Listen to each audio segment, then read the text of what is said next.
국내 유일의 아시아 전문 팟캐스트 아시아팟.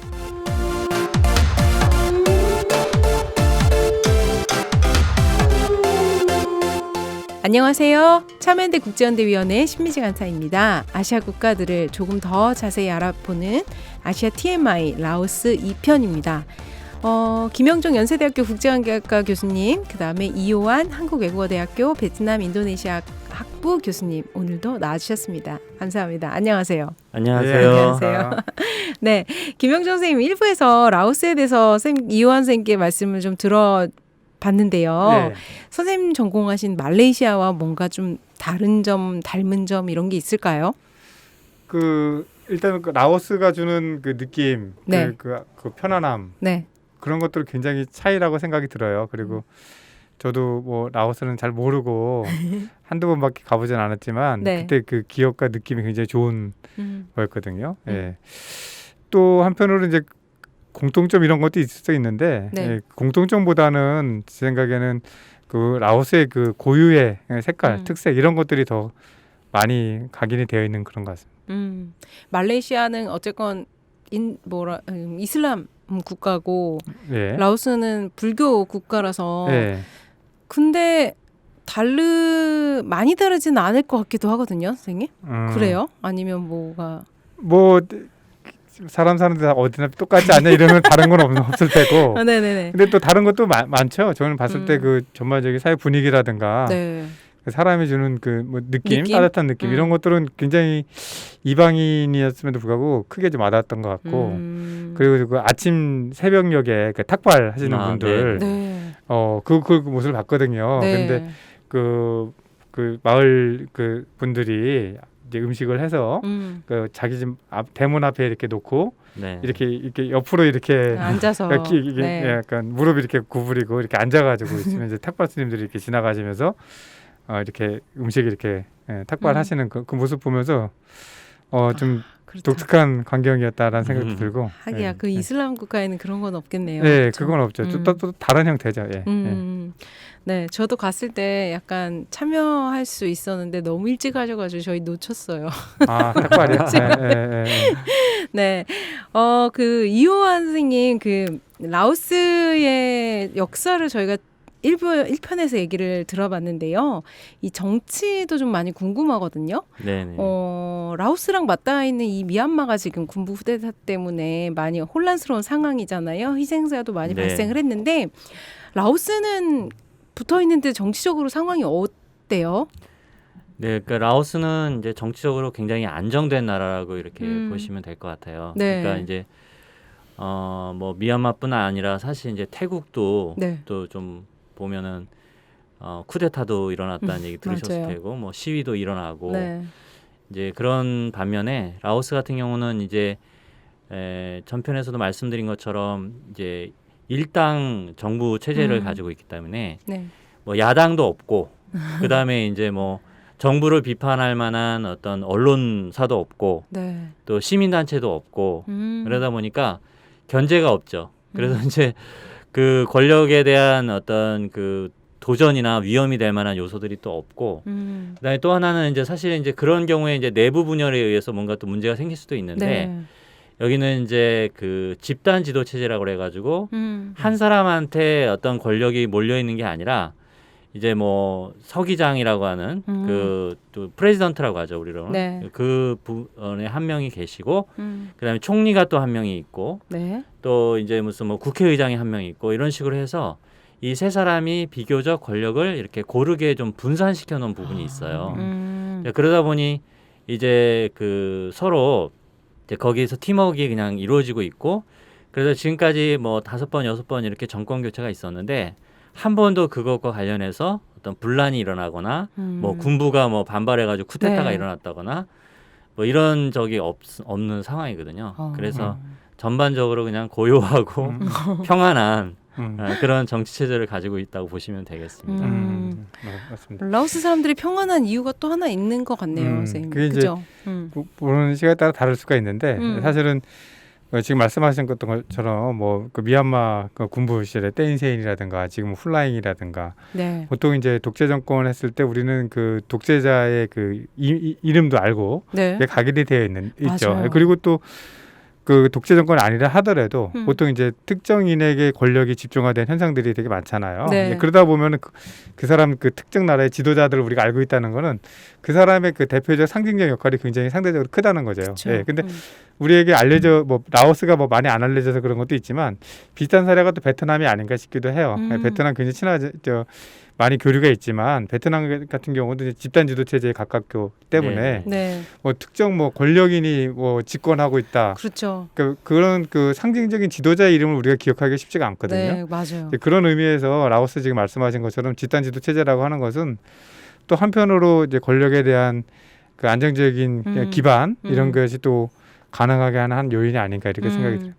다만 이제 지금 저도 뭐 라오스는 잘 모르지만 시민사회에서 얘기했던 그 쏨팟 활동가의 2012년 강제 실종 그런 부분 그런 부분들은 뭐 전반적으로 라오스 정치 상황이 안정되어 있긴 하지만 여전히 좀 이렇게 그 시민 활동이라든가 그 정부 비판에 대해서는 그 공간이 굉장히 아직 좁은 제약이 돼 있는 그런 상황이 아닌가 생각이 듭니다. 네. 언론 자유 같은 것도 아주 자유롭지는 않은 거죠, 선생님? 네, 언론 자유가 그냥 없다고 보시면 됩니다. 네, 그래서 이제 매체 자체는 그냥 관영 매체만 있고요.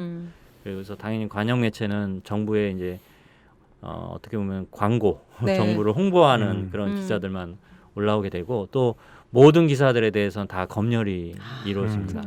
그래서 역시 그렇기 때문에 뭐 그런 정부를 반대한다 하는 거는 국내에선 이루어질 수 없고 이제 일부 이제 그런 반대하는 사람들이 이제 해외에서나 또 그것도 뭐 정식 어떤 언론의 형태라기보다는 뭐 SNS라든가 이런 걸로 이제 뭐 좀 비판을 하고 좀 반대하는 그런 목소리를 내는 경우는 종종 있습니다.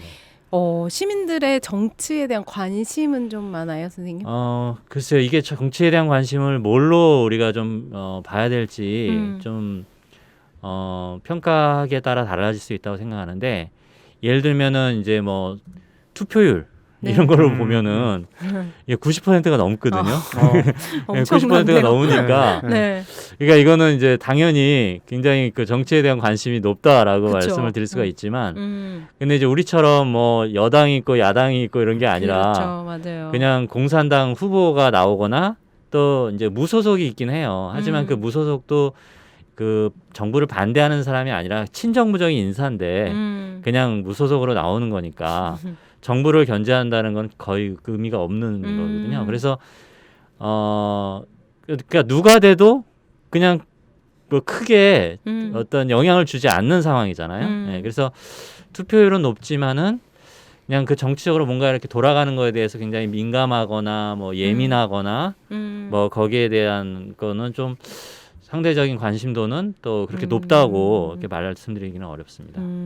올해 초에 선거도 치른 걸로 알고 있는데 그러면 잘 그냥 스무스하게 네, 그렇죠. 그냥 예년에 그러니까 이게 이 선거라는 게 사실은 조금 저는 형식적인 절차인 것 같아요. 그러니까 이제 주요한 그 정책을 이제 그 펼칠 때 보면은 우리 김 교수님께서도 말씀하셨지만 이 베트남의 모델을 그대로 거의 따왔다고 보시면 돼요. 그러니까 라오스하고 베트남은 서로 이제 형제 국가라고 이렇게 부를 정도로 그 시스템이 거의 같이 가거든요. 근데 이제 그게 뭐냐면 이제 그 리더십들이 먼저 한 1월 정도에 올해 같은 경우에 이제 특히 이제 선거가 있을 때 1월 정도에 모여서 이제 차기 지도부나 이런 것들에 대한 구성이나 인선을 다 맞춰놔요. 다 맞춰놓고 이제 그런 것들을 이제 2월에 국회를 통해 이제 국회의원 선거라는 걸 통해서 이제 그 국회의원 선거에서 뽑힌 사람들이 4월에 그 1월에 그 리더십들이 모아서 이제 결정한 거를 또 추인하는 거거든요. 그러니까 그 추인하는 사람들을 그냥 2월에 국민들이 뽑는 거죠. 그러니까 그냥 어떻게 보면 그 정당성, 그러니까 자기들이 이렇게 결정한 것들에 대한 그 절차를 그냥 밟는 것이지 승인받는 듯한 느낌인 그러니까 거네요. 뭐 그 이상의 의미는 또 없는 것으로 우리랑은 좀 다른 느낌이 그렇죠. 우리의 드네요. 어떤 그 치열함과는 좀 다르다고 보시면 되겠습니다. 그렇군요. 제가 또 기사를 좀 찾아봤어요. 그랬더니 그 신임 총리 판캄 위파완 맞아요, 네. 선생님? 네, 맞습니다. 네, 이분이 그 3월 24일 날 향후 5년간의 사회 경제 발전을 위한 7가지 과제 이런 걸 발표를 하셨더라고요. 그래서 당연히 코로나 때문에 경기가 지금 다들 안 좋을 것 같긴 한데 5년 계획 이런 거 굉장히 중요합니다. 네네네. 우리도 있잖아요. 네. 북한도 또 그게 있고 네. 그래서 라오스 경제 상황이 어떤지 또 지금 경제적으로 과제가 뭐가 있는지 좀 알려주시면 좋을 것 같아요. 네, 김 교수님 말씀하신 것처럼 이제 그 5개년 계획이라는 거를 이제 그 매번 발표를 하고 있어요. 네. 그래서 이제 2016년부터 2020년까지가 8차 네. 계획이었고 요번이 2021년부터 2025년까지가 9차 계획. 네. 근데 이제 이 9차 계획이 이제 아까 말씀드린 그 지도부하고 이렇게 딱 맞물려서 같이 가는 거죠. 네네. 근데 이제 이 9차에서 는 이제 우선 8차에 대한 평가를 합니다. 그러니까 이 지난 5년 동안 어느 정도 성과를 이루었는가를 평가를 하게 되는데 그 평가에서 보면은 이제 원래 라오스 경제 성장률이 굉장히 좋았어요. 2019년까지 굉장히 좋아가지고 거의 한 7% 이상을 계속 기록을 했다가 네. 2020년에는 지금 아직 지표가 여러 지표가 나오고 있는데 하나는 뭐 플러스 뭐 0.5다 또는 뭐 하나는 마이너스 0.5다. 그러니까 거의 이제 정체 상태로 보여요. 그래서 이 5년을 플러스 했더니 평균이 5.2%가 나왔어요. 근데 원래 목표는 7.2%였는데 근데 사실은 2020년만 없었으면은 조금 그러네요. 더 근접했을 것 같아요. 가능했을 것 같아요. 네, 근데 네. 2020년이 워낙 큰 변수였기 때문에 그런 좀 부족한 부분이 있는데 다만 이제 1인당 국민 소득 같은 경우에는 지금 2,000불을 돌파를 했는데 이거는 이제 그 목표를 달성을 했어요. 그러니까 이제 지금 물론 아직도 뭐 라오스가 개도국의 수준에 머물러 있긴 하지만은 어쨌든 경제적으로 과거에 비해서는 여러 지표들이 상당히 좀 개선이 됐다. 네. 근데 이제 그 다음에 또 이제 2021년부터 2025년까지의 계획은 이제 한 5% 정도로 잡았어요. 그러니까 예처럼 뭐 7% 정도 성장하는 것을 기대하지 않는데, 근데 5% 정도만 꾸준히 5년 동안 성장한다면 그것도 뭐 대단한 성취라고 볼 수가 있겠고, 네. 국민소득 같은 경우도 한 2,800불, 그러니까 한 3,000불 정도까지 가는 것을 좀 목표로 대략적으로 좀 잡아놓은 것으로 알고 있습니다. 그럼 뭐 그 성장을 다 가는 동안에 약간 경제적으로 좀 제일 지금 시급하게 해결해야 될 문제라고 생각하는 게 뭐가 있을까요, 선생님? 우선 이제 본인들이 이렇게 뭐 여러 가지 목표를 정해놨어요. 네. 그래서 이제 뭐 인적 자원 개발을 해야 된다. 그러니까 이제 아무래도 개도국에 있어서 제일 어려운 부분이 이제 그런 인적 자원이지 않겠습니까? 네. 그래서 그런 부분을 좀 개발을 해야 되고, 그 다음에 이제 뭐 국민 생활 환경을 개선하겠다. 또 뭐 인프라를 강화해야 되겠다. 뭐 법률 집행 강화를 하겠다. 뭐 이런 식의 어떤 목표들을 좀 이루고 있는데, 네. 저로서는 이제 제일 지금 중요한 그 변곡점이 될 수 있는 게 네. 지금 이제 그 중국에서 그 1대1로 사업을 하는 그 과정에서 네. 라오스가 사실은 그동안 철도가 없는 나라였어요.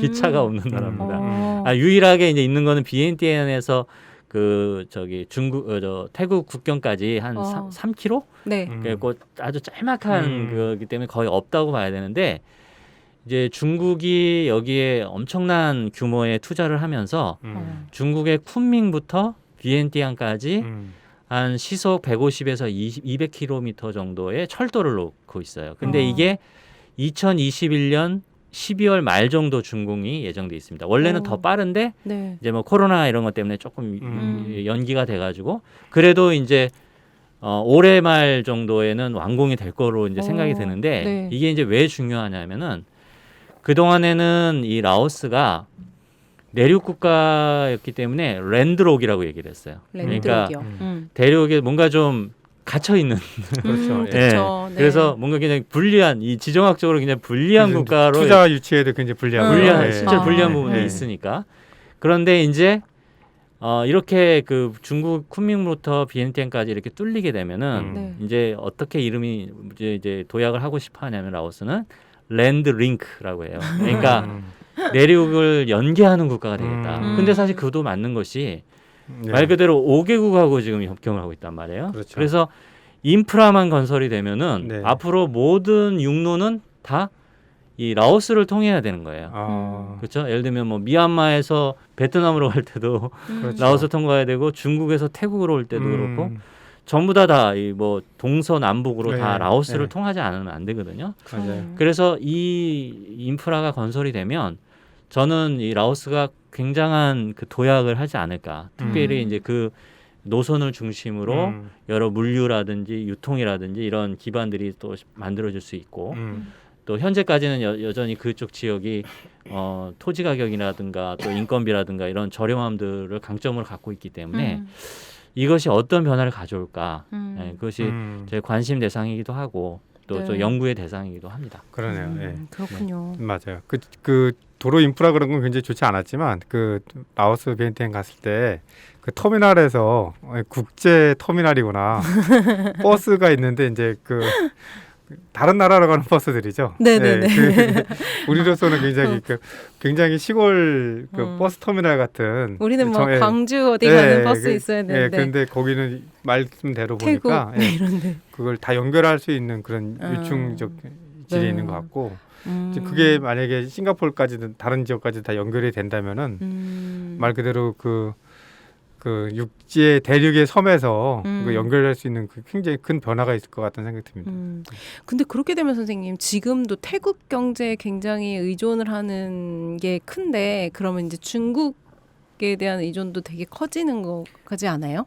당연히 그런 결과가 수반이 될 거고요. 네. 그러니까 중국이 그거를 건설할 때 그 막대한 비용이 들어갈 때는 이미 이제 계산기 두드려가지고 그쵸. 자기들한테 더 남는 게 많다라는 의미잖아요. 그쵸. 그러니까 사실은 이제 중국이 그러니까 동남아로 가는 그 게이트웨이라고 하죠. 네. 그러니까 그 관문으로서 그러니까 라오스 시장을 뭐 타겟으로 하는 건 아니고 예, 라오스를 통과해서 이제 태국, 뭐 말레이시아, 싱가포르 여기까지 다 갈 수가 있는 부분이기 때문에 앞으로 중국의 영향 지금 현재도 사실 막강하고요. 중국의 네. 영향력이 아마 이것이 건설되고 난 이후에는 상당한 그런 영향력 또는 약간 경제적인 의존을 넘어서서 종속을 우려하는 그런 의견도 충분히 나올 수 있는 상황이긴 합니다. 네. 그러게요. 약간 이런 개발 같은 게 있으면 기대감도 있겠지만 또 그걸 가는 과정에서 되게 분명 피해를 입는 사람들이 있을 것 같고 이제 착취당할 것 같은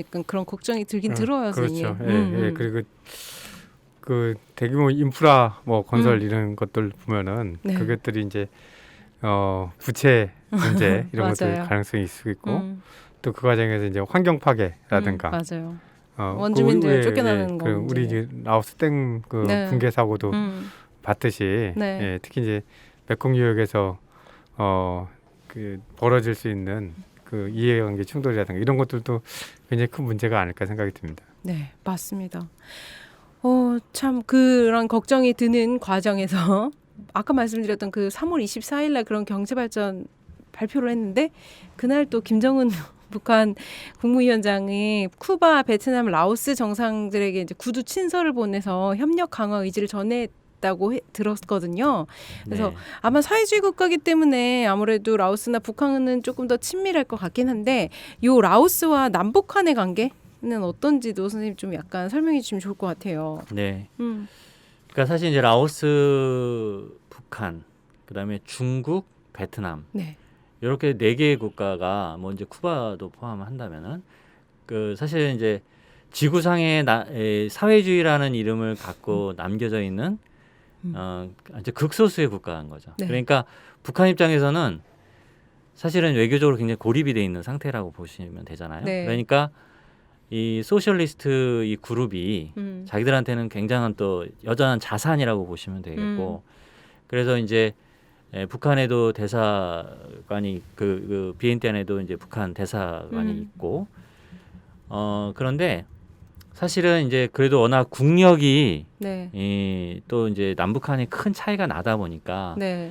그러니까 그런 형식적이고 좀 외교적인 의존적인 어떤 그런 부분은 북한하고의 연계가 있지만은 이 경제적인 거 또 실리적인 거 뭐 실무적인 거는 남한이 이제 그 압도하고 있거든요. 네, 그렇죠. 예를 들면 뭐 ODA라든지 이런 거는 그렇죠. 한국이 또 그 라오스 입장에서 볼 때는 탑 4 안에 들어가 있단 말이죠. 예, 그러니까 이 실제로 뭐 한아세안 정상회의 뭐 특별 정상회의를 한다든가 한 메콩 정상회의를 할 때는 또 라오스 항상 또 꼬박꼬박 잘 또 참석을 해서 또 그런 한국과의 우위라든가 또 한국과의 협력을 그냥 열망하고 또 갈망을 해요.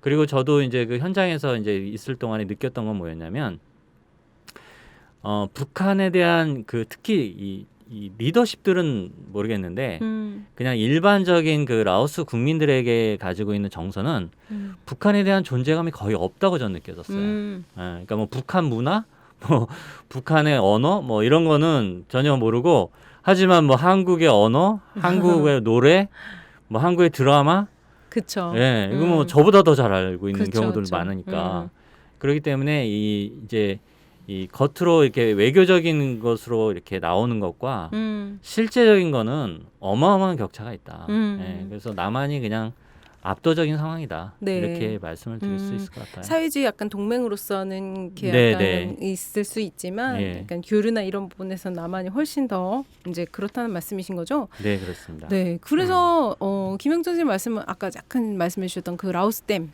사고가 사실 우리 EDCF 대외형 경제협력 기금으로 이제 지어졌다가 사고가 나는 바람에 이제 좀 그렇게 됐던 일이잖아요. 그래서 요것도 사실 뭐랄까 우리가 그러니까 뭐 ODA 같은 사업을 하면서 한국 정부가 가져야 되는 자세나 기업이 가져야 되는 자세에 대해서 다시 한번 이제 알게 된 경험이었던 것 같아요. 근데 댐은 제가 오늘 이제 좀 봤더니 상업 운전은 벌써 시작을 했더라고요, 선생님. 그래서 공사는 다 이제 다시 해서 상업 운전을 시작했고 피해자들 보상한 합의는 했지만 이제 보상 금액이 너무 작은 게 이제 문제가 있고 모두 다 있지는 않지만 아직 임시 캠프에 남아 있는 분들도 아직은 있다 이렇게 하기는 하더라고요. 네. 그래서 당시에 저희도 이제 세이프가드 같은 거를 좀 잘 해야 된다. 그리고 원조를 할 때도 이제 환경 영향 평가든 이주민들에 대한 것들도 신경 써야 된다. 이런 걸 많이 얘기했는데 다행히 작년에 세이프가드가 조금 개정이 됐더라고요, 선생님. 그래가지고 근데 아주 만족스럽지는 않지만 문제는 아직도 많이 있어요. 근데 이제 뭐랄까 적용 범위가 선별적으로 했던 세이프가드를 먼저 살짝 그 청취자들께 설명을 드리면 이제 대규모 개발 사업을 할 때 발생하는 환경적, 사회적, 인권적 피해를 예방하고 지역 주민의 권리를 보호하기 위한 정책이라고 생각하시면 되는데 2016년에 우리도 세이프가드를 마련해서 일부 사업에 이제 한정해서 적용을 했던 것을 이번에 개정을 하면서는 이제 적용 범위도 확대하고 필수적으로 지켜야 되지 않아도 된다라는 조항은 삭제하는 걸로 하긴 했지만 아직까지도 이제 좀 많이 문제점들이 있다고는 합니다. 그래서 돌아보게 됐던 우리와의 관계를 갖는 나라들에 대한 지원에 대해서 돌아보게 했던 그런 거였던 것 같아요.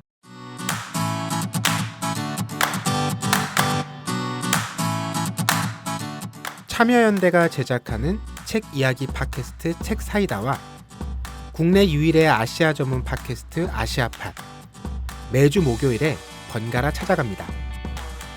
정부 지원금 없이 회원의 회비로 운영되는 참여연대입니다. 청취자 여러분, 참여연대 회원이 되어주세요. 포털 사이트에서 참여연대를 검색하시거나 참여연대로 전화 주시면 됩니다. 전화번호는 02-723-4251 02-723-4251입니다. 김영수님 그 신남방 정책에서 라오스는 좀 중요한 지점이 있나요? 이현 교수님 잘 아시겠지만 우리나라 신남방 정책이 너무 특정 국가에 이렇게 몰입해 있는 그런 문제는 있는 것 같아요. 특히 이제 베트남, 인도네시아, 필리핀 그때 이제 VIP 얘기를 했었잖아요. 근데 그런 용어가 우리 언론에서 이렇게 쓰게 되는데 다른 그 나머지 나라에 알려지면은 기분 나쁘죠. 네, 그래서 아마 그런 것들이 경제적 이해관계 이런 거에 많이 따라서 집중도가 달라지는 것 같지 않은 그런 경향이 있는데 라오스는 여태까지는 지금 이현 교수님 잘 설명하셨지만 지리적인 문제 그런 것들이 투자 고려에 있어서 굉장히 좀 불리한 요인으로 작용하지 않았나. 네. 그 시장으로 봤어도 좀 자꾸. 근데 앞으로 좀 더 봐야 될 것 같아요. 지금 말씀하셨듯이 뭐 메콩 유역, 그러니까 뭐 특정 국가 협력이라기보다 메콩 유역 얘기를 하게 되는데 그 메콩을 했을 때 이제 라오스가 또 가장 그 중요성 그런 것들이 있기 때문에 네. 그런 면으로 봤을 때는 뭐 라오스에 대해서 특별히 뭐 신남방청이 주목하는 바는 찾기는 어렵지만 그렇다고 해서 라오스를 배제한 채 또 그런 것이 가능할 것 같지는 않고 그런 생각입니다. 네. 그러면 어떻게 보실 때는 좀 더 교류가 이제 많아질 거라고 보이시는 거예요? 한국이랑도? 한국하고요. 네. 네, 뭐 지금은 이제 코로나19 때문에 네. 여러 면에서 좀 위축이 되어 있긴 하지만 예, 뭐 저도 이제 뭐 관광 분야를 비롯해서 이제 이런 부분들이 좀 많이 회복이 된다면은 예.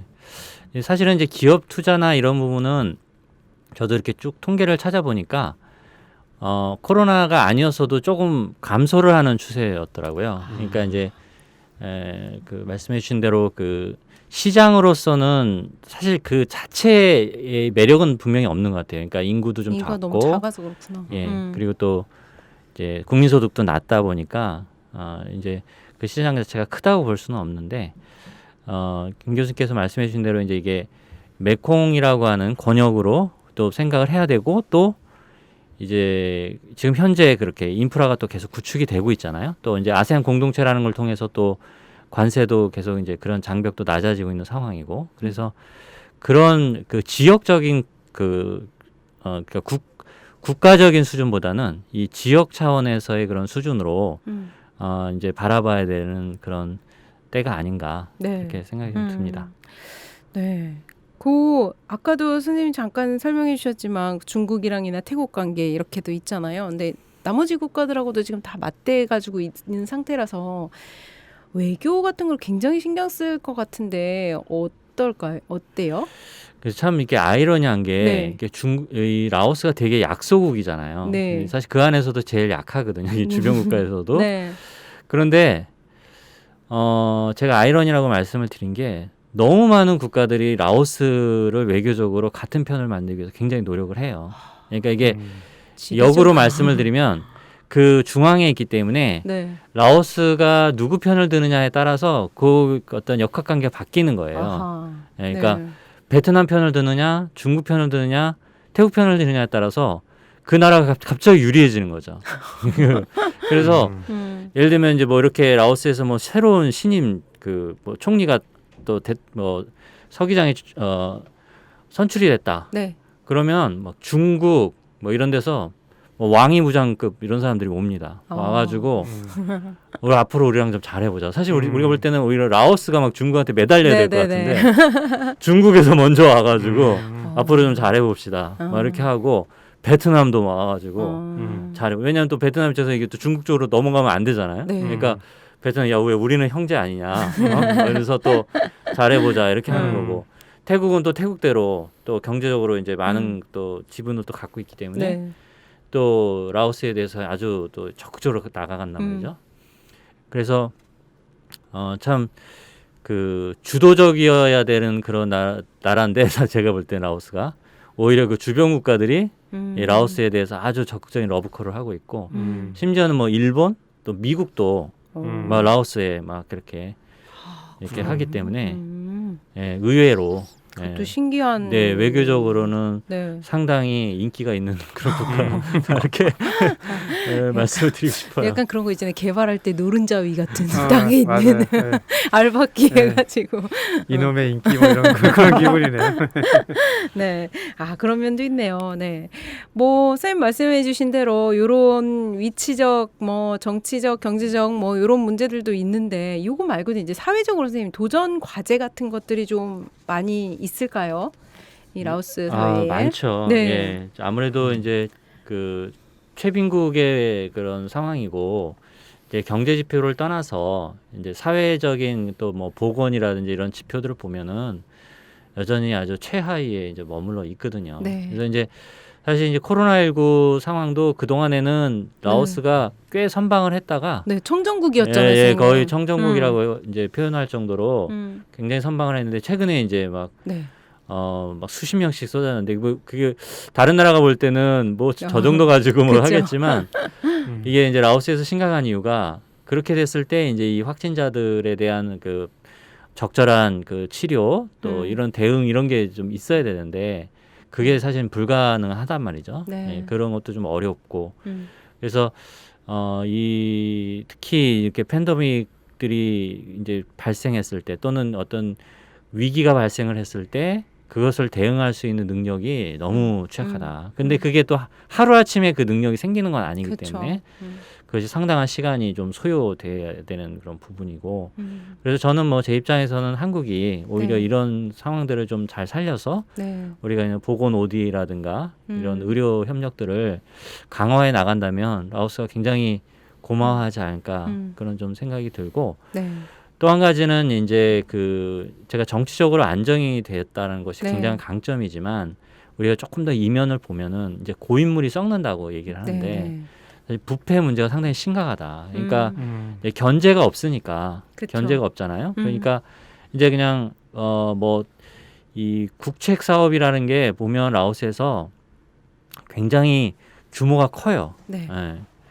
뭐 ODA 사업도 그렇고 여러 인프라 사업도 보면은 엄청나게 큰데 이 사업들이 이제 그 거버넌스가 투명하지 못하다 보니까 이제 그 소수의 그런 특정 엘리트들이나 그 권력층에게 이제 그 로비로 들어가는 그런 자금들이 굉장히 크단 말이죠. 네. 그러면 이제 그래서 이제 비엔티에 가면은 제가 깜짝깜짝 놀라는 게 저도 이제 한국인이면서 거기서 지냈지만 네. 저는 이제 뭐 그냥 $10,000 정도 되는 중고차 겨우 몰고 다니는데 네. 가면 막 뭐 3만, 4만 달러짜리 자동차가 막 질비하고 뭐 맞아요. 좋은 차 네, 많더라고요. 뭐 예. 공무원인데 네. 공무원 월급이 한 $200? 어. 한 달에 뭐 많아봤자 한 $200거든요. 근데 그러면 35,000 달러, 4만 달러짜리 자동차를 굴리려면은 어디서? 예, 몇십 년을 모아야 되는데 뭐 가면 집도 막 으리으리해요. 네. 집도 으리으리하고 뭐 자동차도 그런 거 막 2대 세대. 저 돈이 어디서 나왔을까? 그렇죠. 예, 그게 아무래도 그런 그 대형 프로젝트에서 연관되어 있는 그런 떡고물들 이런 것들인데 근데 그런 것들이 결국은 저는 그 국가의 경쟁력을 좀먹는 부분이라고 생각하거든요. 예, 투명하지 정말 싱가포르처럼 딱 깨끗해야 좋은 국가고 경쟁력이 국가가 될 수가 있을 텐데 그래서 그런 부패 그래서 사실 지금 새롭게 대통령이 되신 분이 이제 통룬 대통령이신데 이분이 그 전에 총리를 하셨거든요. 네. 총리를 할 때 이분은 조금 외교부 쪽에 계셨던 분이어서 외국물을 좀 먹으신 분이잖아요. 그래서 이 커럽션 문제를 제일 먼저 다뤘어요. 네. 예, 총리가 딱 되자마자 이거 한번 그냥 제대로 한번 해보겠다. 그랬는데 약간 용두사미가 된 거예요. 그러니까 처음에는 조금 된 듯했는데 시간이 지나니까 그냥 그게 또 한계가 있는 거예요. 그래서 좀 했는데 모르겠습니다. 이게 지금 이제 다시 서기장이 대통령이 되셔서 이제 또 다시 한번 그 드라이브를 걸지 안 걸지는 잘 알 수 없는데 저는 뭐 기대하는 거는 좀 그렇게 투명한 정책을 한번 좀 해주시면은 라오스가 좀 더 도약하는 기반이 좀 마련되지 않을까. 아니면 뭐 아무리 큰 프로젝트나 ODA가 들어와도 실제로 현장에서 사용되는 거는 정말 조금밖에 안 되는 거거든요. 그래서 그런 거는 분명히 라오스가 좀 극복해야 될 그런 과제라고 그렇게 생각하고 있습니다. 네. 네. 그러면 반면에 이 극복해야 될 과제들을 풀 수 있을 라오스의 희망 어디에 거세요?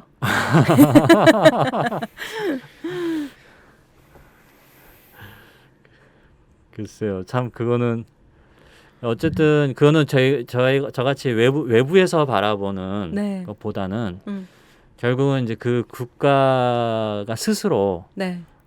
결국 그 차이라고 저는 생각하거든요. 그러니까 그거를 극복할 수 있는 역량을 가지고 있느냐, 그냥 주저앉느냐에 따라서 라오스의 미래가 달려 있지 않을까 그런 생각이 좀 들어요. 그렇죠. 그 당의 입장에서 봤을 때 사실은 당이 거의 모든 거잖아요. 네. 예, 그런 입장에서 봤을 때 그 영원할 수는 없다라는 그런 생각을 할 것 같아요. 네. 물론 그러려면은 그 여러 가지 면에서 성과를 내야 되는 건데 그렇죠. 또 요즘은 아무리 이제 정치적으로 억압이 있다 하더라도 네. 뭐 SNS라든가 인터넷 이런 걸 통해서 예전과는 좀 보는 눈이라든가 정보 양이 좀 그렇죠. 늘 거라는 생각도 들거든요. 특히 이제 75년도라고 말씀하셨으니까 25년 되면 이제 50년 되는 거 아닌가요? 50주년 뭐 보면은 그렇죠. 네. 뭐 어디다 그렇듯이 이제 그 50주년 뭐 100주년 뭐 이렇게 하려면은 또 지금 뭐 5개년 개발에서도 얘기를 하셨지만 나름의 청사진 비전 이렇게 얘기가 될 것 같은데 그렇다면 이제 라오스가 가지고 있는 그런 여러 가지 제약 속에서 발전을이라고 하는 걸 생각하려면은 그게 단순히 돈을 얻어 유치한다는 것뿐만 아니라 그런 사회적인 그 뭐 부패 문제라든가 이런 부분에 대한 목소리를 그 권력층에서도 스스로 낼 수밖에 없지 않을까라는 그런 생각이 희망적으로 네. 합니다. 물론 이제 아무래도 예. 그렇죠, 맞아요. 그 많은 분들이 이제 동남아 여기 오셔서 이제 아시아팟을 하시면서 이제 희망을 제가 꼭 물어보거든요. 근데 되게 많은 분들이 대답해 주시는 게 이제 청년 세대.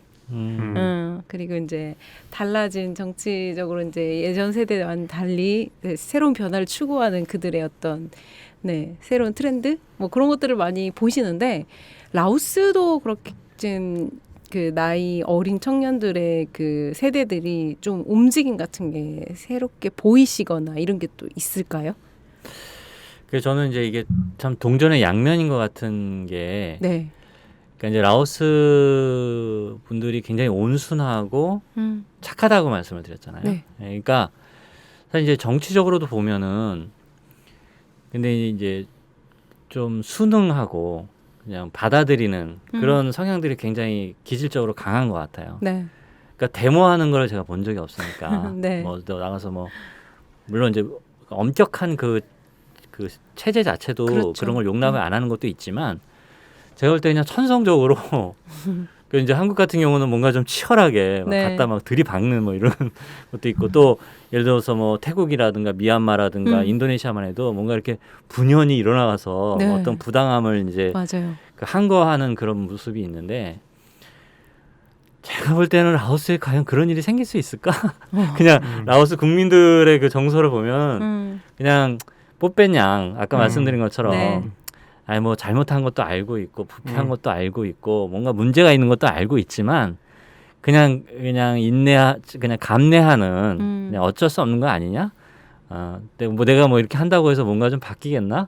이제 그런 것들이 저는 있을 것 같아요. 예, 그래서 그런 분위기 전체적인 분위기 뭔가 이렇게 어떤 권위에 도전하고 도발하는 것 자체가 천성적으로 잘 안 되는 분들인 것 같아서 그래서 이제 그게 사회적으로는 평온함과 또 안정감 뭐 이런 걸 유지를 하긴 하지만 뭔가 또 변혁이 필요할 때 어떤 그것 때는 좀 이것이 또 좀 장애 요인이 될 수도 있을 것 같긴 해요. 네. 그래서 양면. 네, 양면성이 있는 것 같습니다.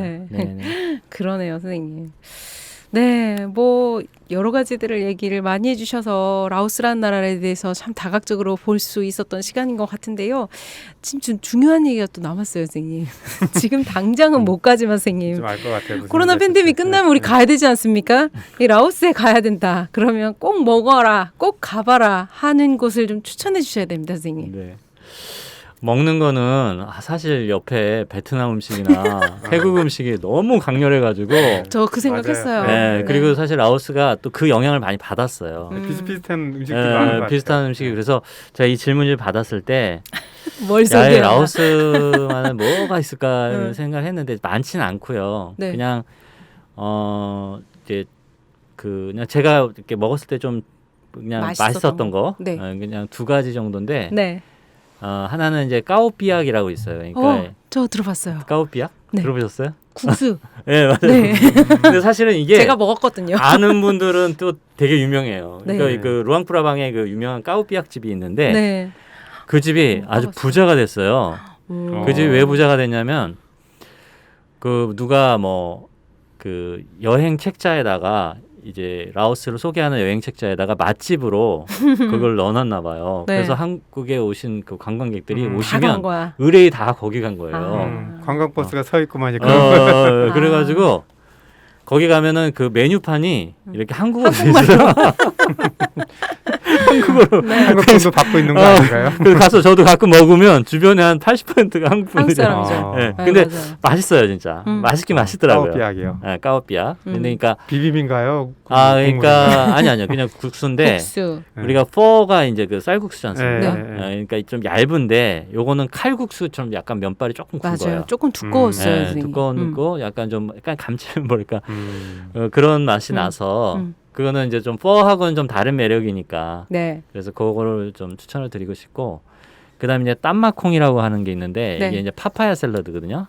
파파야 샐러드. 태국에도 있죠, 선생님. 아, 네. 파파야 그래서 샐러드. 이것도 이제 태국 음식이라고 하면 할 수도 있는데, 그러니까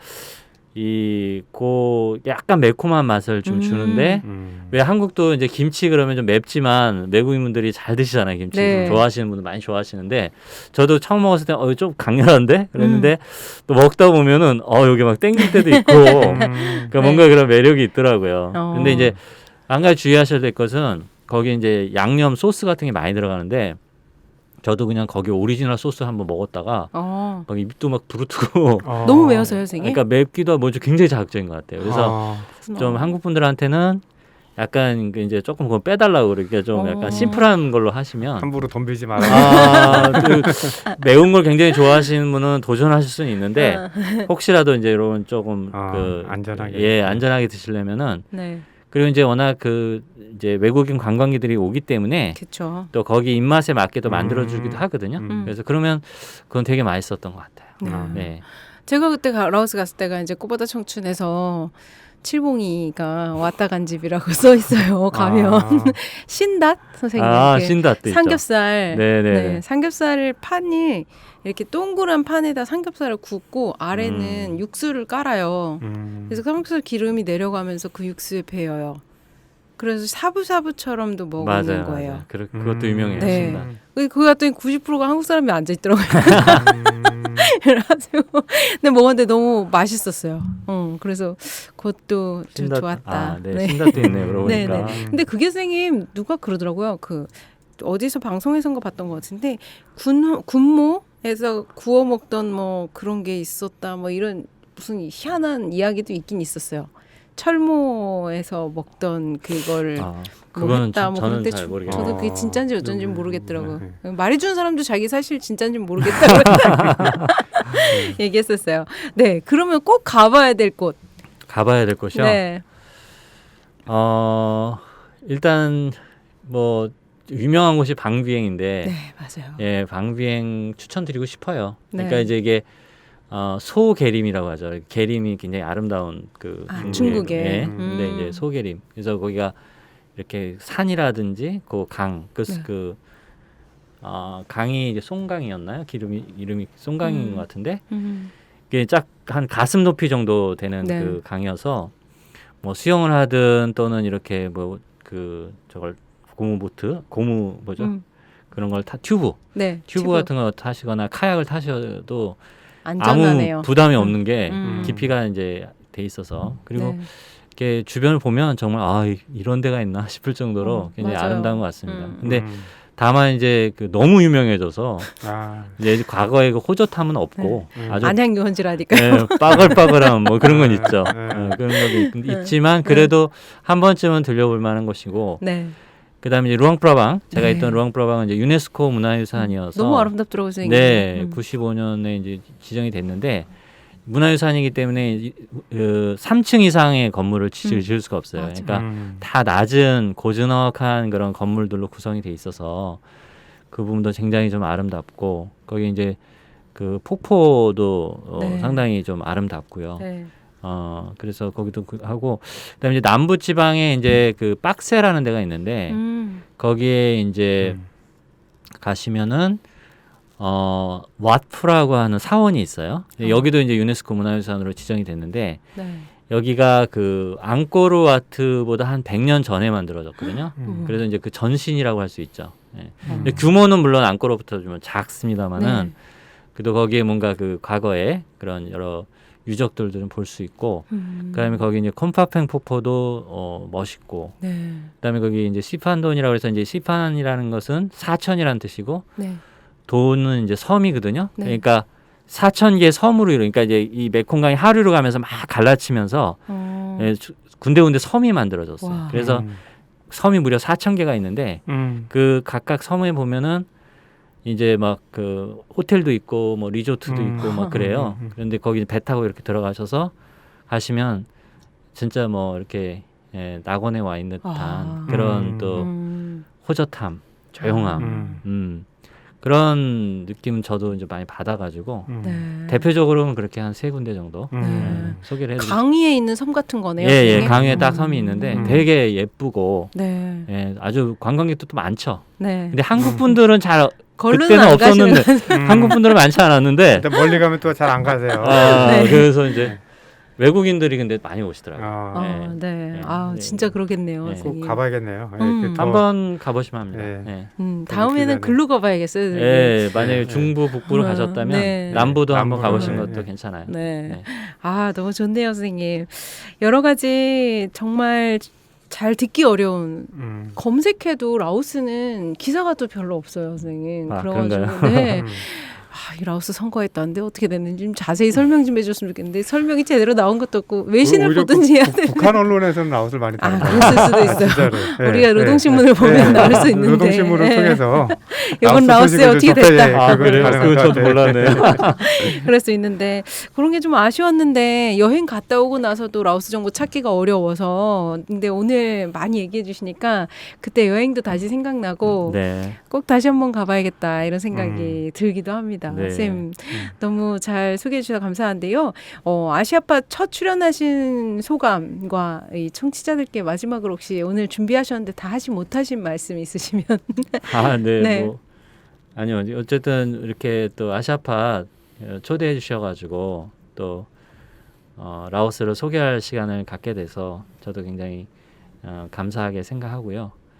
저도 덕분에 사실 이제 저도 이제 작년에 못 갔거든요. 작년 재작년에 라오스를. 맞네요. 근데 이제 오늘 오늘 가고 싶으실 것 같아요. 네. 이런 시간을 통해서 저도 라오스 다시 한번 또 추억도 하고 네. 또 회상하는 시간이 좀 됐던 것 같고 예, 라오스가 정말 매력적인 곳이라고 생각합니다. 저는. 그러니까 그게 단지 뭐 경제적인 거 뭐 이런 것들 떠나서 사람들이 좋고 그러니까 이게 어떤 여행을 하거나 또는 관광을 하거나 하는 데는 다른 나라도 좋지만 정말 좀 푸근한 사람들을 만나고 싶다면은 라오스를 좀 추천드리고 싶고요. 네. 예, 그래서 그런 라오스의 매력에 대해서 다른 분들도 많이 좀 경험하시면 좋지 않을까 그렇게 생각합니다. 네. 네. 맞아요. 선생님 덕분에 경험하시러 가셔야 될 것 같습니다. 네, 저도 뭐 듣고 보니까 가고 싶은 생각이 듭니다. 네. 그쵸, 선생님. 네. 놀때 홍대 참여연대 우리가 할 수 있는 것들 지금 뭐해 놀때 홍대 참여연대 아직도 회원가입하지 않고 뭐해 놀때 홍대 참여연대 우리가 할 수 있는 것들 지금 뭐해 놀때 홍대 참여연대 아직도 회원가입하지 않고 뭐해 바로 너 바로 너 바로 너 바로 너 당신이 우리의 든든한 배후 0% 우리가 받는 정부 지원 0% 시위꾼 아냐 시민의 파수꾼 유엔이 인정하는 시민단체 파트너 행동하는 시민과 함께하는 권력 감시기구 참여연대 놀땐 홍대 참여연대 우리가 할 수 있는 것들 지금 뭐하네 놀땐 홍대 참여연대 아직도 회원가입하지 않고 뭐하네 놀땐 홍대 참여연대 우리가 할 수 있는 것들 지금 뭐하네 놀땐 홍대 참여연대 아직도 회원가입하지 않고 뭐하네 네, 이완 교수님 아시아 TMI 라오스 편 너무 풍성하게 채워주셔서 진심으로 감사드립니다. 아, 네. 저도 감사합니다. 네, 감사합니다, 선생님. 김영중 쌤도 나와주셔서 정말 감사드리고요. 조심해서 가시면 좋겠습니다. 네, 고맙습니다. 네, 아시아 TMI 라오스 2편 들어주셔서 감사드리고요. 다음에는 또 다른 나라 이야기로 다시 찾아뵙도록 하겠습니다. 들어주셔서 감사합니다.